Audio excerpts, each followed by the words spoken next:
Like my shirt says, if you want to change the system, speak out. White silence is pro-racism. I have been analyzing the case law that established Citizens United. So, I filed a lawsuit against the federal government and the Federal Election Commission last night. I don't know if it'll stick, but I have standing because I am a congressional candidate and a woman. So, I'm going to read to you, I guess, my complaint. All right. Introduction. Plaintiff Shelby Campbell is a candidate for the United States House of Representatives in Michigan's 13th Congressional District. Plaintiff brings this action to challenge structural inequalities embedded within the political and economic systems that continue to shape participation in American democracy. The modern campaign finance system operates within economic structures that were historically closed to women and many people of color.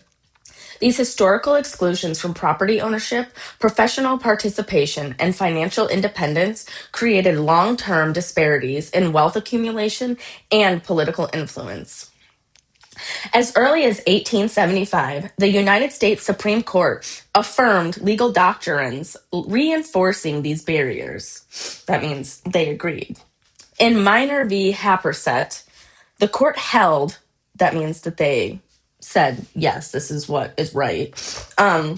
The court held that citizenship alone did not grant women the right to vote, confirming that women would be excluded from the political process despite their statuses as citizens. Around the same period, the Supreme Court upheld the exclusion of women from the legal profession. In Bradwell v. Illinois, the court reasoned that women's natural and proper timidity and delicacy justified their exclusion from certain professions. These legal barriers were not isolated incidents, but part of a broader legal and economic framework that restricted women's access to property ownership, professional credit, and political participation. At the time these decisions were issued, women constituted approximately one-half of the nation's population, yet were excluded from many of the institutions through which wealth and political influence were developed. It was not until the ratification of the 19th Amendment in 1920 that many women were formally granted the right to vote. However, millions of women, particularly Black women in the South and other women of color, remained effectively disenfranchised through poll tax, literacy tests, intimidation, and other discriminatory practices until the enactment and enforcement of the Voting Rights Act in 1965. Sorry, Black women. I learned that white women left you behind after 1920 when I was in politics and gender. And since then, I have been disgusted and I got us. Not that y'all need saving. We all need saving. The women and the poor folks. These historical exclusions created disparities in wealth, professional opportunity, and political influence that continue to shape modern political participation. The campaign finance structure governing federal elections operates within this historical framework. Plaintiff brings this action to demonstrate how federal campaign finance laws and regulatory structures interact with the history of exclusion, producing systemic barriers to equal political participation. So that was just like a brief introduction, and that's what the judge obviously reads first. So we have parties, we have jurisdiction. So then we have the statement of facts. And all right, let's get to it. God, this little piece of hair. So I don't like blonde hair. I feel like my damn mom right now. Fried ass motherfucking shit. Anyways, throughout most of the United States history, women were legally excluded from full participation in political and civic life. In Bradwell v. Illinois, the United States Supreme Court upheld a state law preventing women from practicing law, reinforcing the legal doctrine that women could be excluded from professional and civic institutions. In explaining the rationale for such exclusions, the court stated, "The paramount destiny and mission of women are to fulfill the noble and benign offices of wife and mother." Reflecting the prevailing legal view that women were primarily confined to domestic roles rather than participation in professional or civic life. Shortly thereafter, the Supreme Court held in another case that citizenship alone did not grant women the right to vote. The court explained that the Constitution of the United States does not confer the right of suffrage upon anyone, affirming that states could deny women the franchise despite their status as citizens. These decisions reflect a broader legal framework that limits women's participation in political, professional, and economic systems. At the time these restrictions were enforced, women constituted approximately one-half of the population of the United States, yet were excluded from many of the institutions through which political influence and wealth were accumulated. Decades later, the Supreme Court acknowledged the nation's long history of legal discrimination against women. In Frontero v. Richardson, in 1973, the court observed that our nation has had a long and unfortunate history of sex discrimination. The court further noted throughout much of the 19th century, women were excluded from many civil institutions and legal rights, explaining that women historically could not hold office, serve on juries, or bring suit in their own name. This is 1973. And that married women were often denied the legal capacity to hold or convey property. The court observed that these restrictions left women a legal position that in many respects resembled that of Black individuals under pre-Civil War legal regimes, illustrating the deeply entrenched nature of these exclusions. Damn.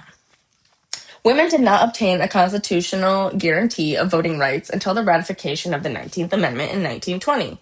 Even after ratification, the 19th Amendment, many women, particularly women of color, continued to face barriers to voting through discriminatory practices, including poll taxes, literacy tests, and other forms.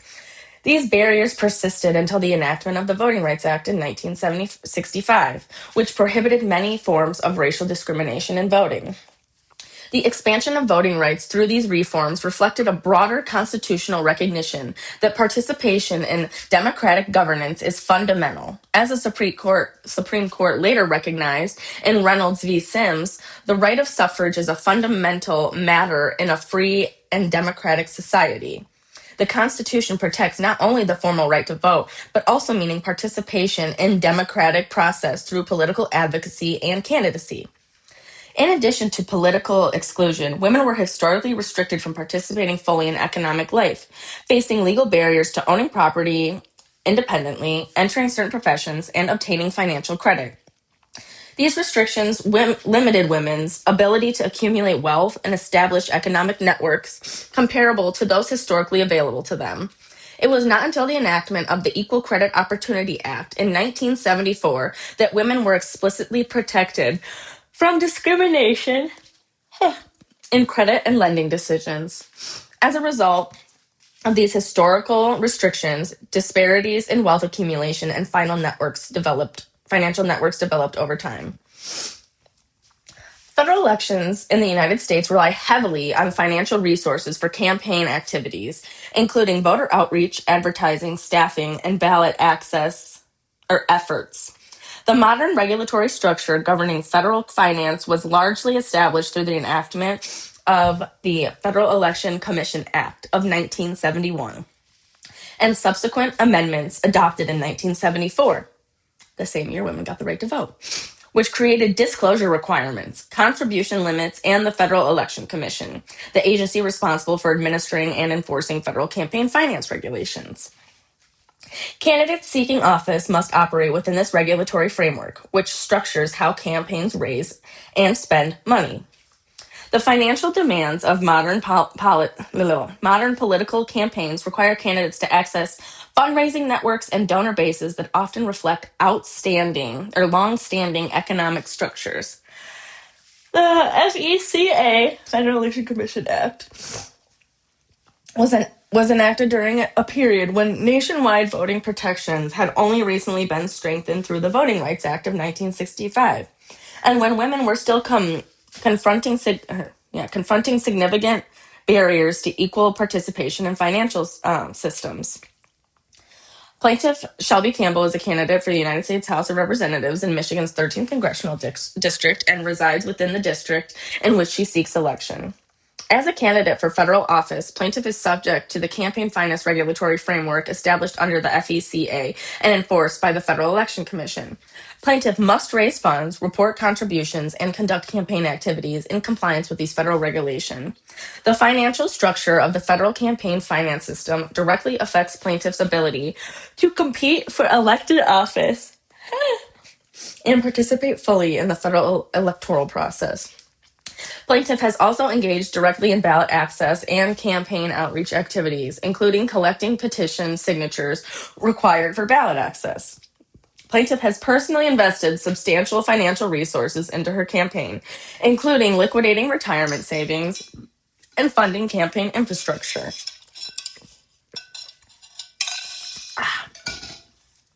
such as voter data access, digital outreach tools, campaign merchandise, and operational expenses necessary to participate in the federal electoral process. Candidates with access to established donor networks are able to raise substantial campaign funds through contributions and institutional support, while candidates without such access must rely heavily on personal finance resources in order to participate in the federal election process.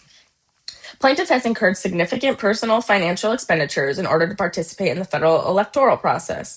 These expenditures include, among other things, the liquidation of retirement savings to fund campaign operations, payment for voter data access necessary for campaign outreach, website development, and digital campaign infrastructure, subscriptions to campaign voter contact platforms, and the purchase of campaign materials and merchandise. Plaintiff has suffered and continues to suffer concrete injury as a candidate for federal office because the campaign finance framework challenged herein affects plaintiff's ability to raise funds, communicate with voters, and compete effectively in the electoral process. Plaintiff must compete within a fundraising environment shaped by long-standing donor networks historically less accessible to women candidates. For much of congressional history, women's entry into federal office was frequently mediated through male political networks. For example, a significant number of women initially entered Congress by succeeding their deceased husbands, illustrating how access to political power and institutional support historically developed through relationships that often excluded women from equal participation. These injuries are directly traceable to regulatory structure administered and enforced by defendants and would be redressed by declaratory and injunctive relief from this court. Women constitute approximately one-half of the population of the United States, yet remain significantly underrepresented in federal elected office. Although women gained the constitutional right to vote in 1920s, disparities in political representation have persisted across federal institutions. As a result, congressional sessions, women hold fewer than one-third of the seats in the United States Congress. Contemporary campaign finance data demonstrates that women candidates raise significantly less campaign funding on average than male candidates and receive smaller share of large dollar contributions from established donor networks historically associated with political and economic institutions. For much of the 20th century, women were almost entirely excluded from federal elected office. Although women represented approximately one-half of the United States population, fewer than 5% of members were women until the early 1990s. Access to established donor networks and fundraising infrastructure plays a significant role in determining the viability of federal political campaigns. Donor networks and political fundraising structures often reflect longstanding political, economic, blah, blah, blah. Sorry, core documents, you just repeat everything 800 million times. These disparities influence the ability of candidates to raise funds and compete effectively within the campaign. Federal election law regulates how candidates raise and spend money in connection with campaigns for federal office. The laws are administered and enforced by the Federal Election Commission pursuant to FECA. The campaign finance system governing federal election structures political participation around the ability to raise and expend financial resources. Because access to wealth and donor networks developed during periods when women were legally excluded from many economic and political institutions, these historical inequalities continue to shape the resources available to candidates participating in federal elections. As a result, the modern campaign finance system operates within economic and institutional structures that were formed during periods of significant legal exclusion, thereby producing continuing disparities in political participation. Even when women entered Congress, many did so through marital connections to male politicians. Approximately 45 women in congressional history initially obtained their seats by succeeding their deceased husbands, illustrating how women's access to political power was historically mediated through their relationship to men rather than equal opportunity to compete for office. Plaintiff challenges the interaction between these historical inequalities and the federal campaign finance regulatory framework, which together produce systemic disparities in political participation. The facts described above demonstrate the historical and structural context in which federal campaign finance laws operate and provide the foundation for plaintiffs' constitutional claims. That was so long. But yeah, guys, I don't know if you understand that, but that's just the beginning of my lawsuit. No one has ever brought a legal theory like this. And it's very hard to do so because you need a woman who is running for federal office to do it. And people don't have the legal background that I do when running for office. And even if they did, this just isn't the norm. I am challenging the Constitution. I'm challenging statutes under the Constitution because how in the fuck can we equate money with freedom of speech when women have been held out of money literally up until my mother was born?